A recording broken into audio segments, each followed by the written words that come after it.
Hello and welcome to the MPP Insider. I'm Mike Mino. I'm joining you today on a huge media day for marijuana policy. The federal government has just released the latest numbers for marijuana users and also the number of people being arrested for marijuana in 2009. So let's get right to it in the news. Today's been a really busy day for MPP. I literally just returned from the studios at CNN to talk about this story, and that's the latest numbers showing how many Americans are using marijuana and how many are getting arrested for it.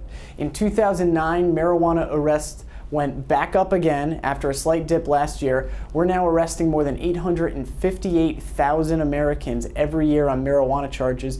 88% of those are for possession. At the same time, new government figures show that marijuana use has increased by more than 8% nationwide. About 16.7 million Americans use marijuana monthly. So once more, we're simply arresting people. We're not making any progress. And it's another sign of the failure of marijuana prohibition, the need to tax and regulate marijuana like alcohol. This is the message that we've been pumping out all day. For decades, our enforcement efforts have failed. The government keeps arresting people, and it's not working. We now arrest somebody for marijuana every 37 seconds, and to what end? You can read a lot more about this and related stories on our blog.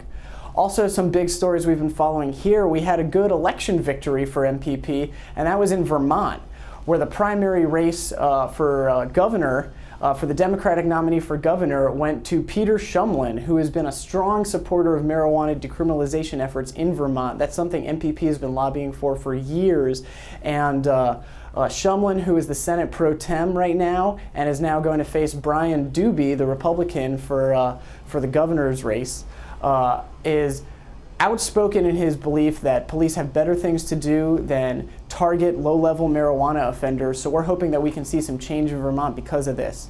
Unfortunately, there are really setbacks, and there were two of those also in recent weeks. The first is in Detroit, where it's now clear that the question that was going to be on Detroit's ballot this November to remove all criminal penalties for marijuana possession in Detroit will now not appear on the ballot. As many of you remember, officials worked to remove it off the ballot. There's now a court challenge, and activists there are working to make sure that they can not only get the question put back on the ballot for future elections, but ensure that Michigan officials will not be able to pull this kind of stunt next time around. So stay tuned to that. Also, there was a real shocking development in Rhode Island where the state health department rejected all 15 applicants to run compassion centers in that state. Rhode Island's medical marijuana law is very popular locally.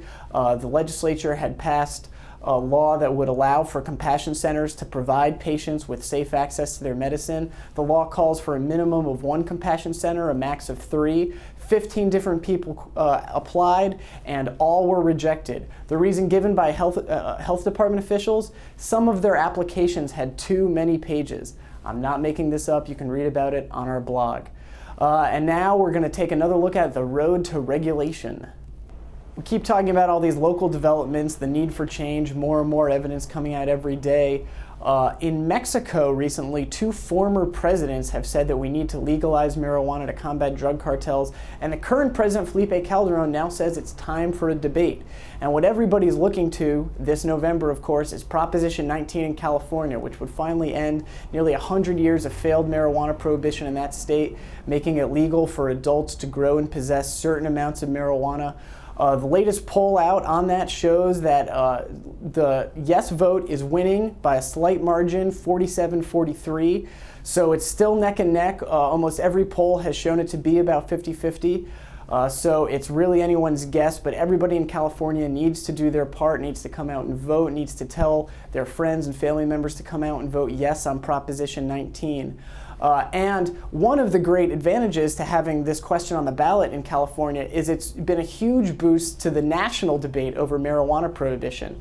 MPP's executive director, Rob Campia, was recently on Fox's Freedom Watch with Judge Andrew Napolitano to talk about this, talk about the surging movement nationwide to end marijuana prohibition. Rob also just came back from Seattle, where he participated in a roundtable conversation with leaders of allies like the ACLU and the Drug Policy Alliance. And people are really starting to take this issue seriously. We're getting more mainstream media attention than ever before. You can keep an eye out for my future CNN appearance on our blog.